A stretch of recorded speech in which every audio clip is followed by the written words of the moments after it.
Satu benda yang selalunya mereka lupakan selepas merawat masalah pigmentation dan melasma. Repeat the process. Okey, sebelum ni saya pernah ajar my subscribers untuk merawat masalah pigmentation, melasma dengan cara yang betul menggunakan krim ubat. Hari ini saya nak share kepada anda satu lagi jenis krim ubat yang anda boleh pakai dalam merawat masalah ini. Okey, mungkin sebelum ni anda pernah guna treatment yang sama yang saya ajar, ataupun mungkin ada di kalangan anda yang pergi buat treatment dekat klinik ataupun beauty spa. Tapi satu benda yang anda selalu lupa adalah untuk repeat the process of the treatment. Sebab masalah melasma dengan pigmentation ni bukan sekali buat je terus hilang. Jadi proses ni perlu dilakukan beberapa kali. Ada juga yang lepas buat treatment dah hilang, dah tak ada dah masalah tu, tapi selepas beberapa tahun datang balik. Jadi dengar betul-betul apa yang saya nak ajar pada anda hari ini. So untuk mereka yang masih ada masalah pigmentation, melasma ni, atau dia reoccur balik dekat kulit anda boleh cuba menggunakan krim ubat jenis ni, Vitaqueen.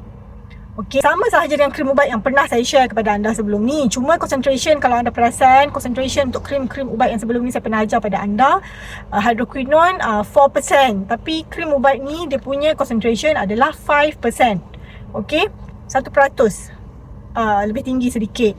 Okey, untuk mereka yang sebelum ni kalau pernah pakai krim-krim ubat yang pernah saya tunjukkan sebelum ni pun macam progresnya kurang memberangsangkan, anda boleh guna krim ubat ni sebab dia lebih tinggi sedikit.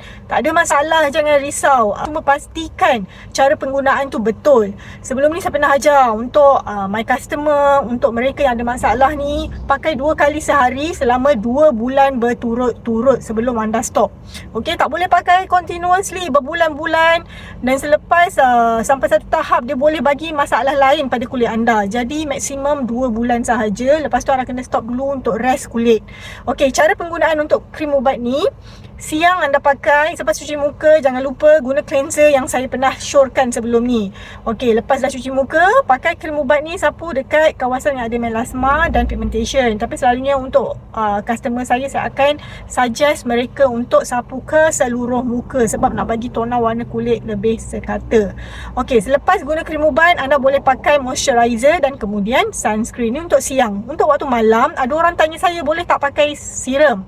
Serum ni kena tengok apa bahan kat dalam tu. Kalau yang ada vitamin C, yang ada acid, saya tak suggest pakai bersama krim ubat. Jadi tunggulah dulu, guna serum jenis lain yang jenis untuk hydrate kulit, yang tu tak ada masalah sebab kandungan dia biasanya hyaluronic acid, niacinamide, jadi tak ada masalah, boleh guna bersama krim ubat. Kalau anda pakai serum, boleh pakai serum dulu, tunggu sekejap dalam beberapa minit dan sapu krim ubat. Selepas tu followed by the moisturizer. Lepas tu dah boleh tidur. Itu sahaja. Kalau mereka yang masih blur, masih memerlukan bimbingan untuk merawat masalah pigmentation, masalah melasma, anda boleh contact saya.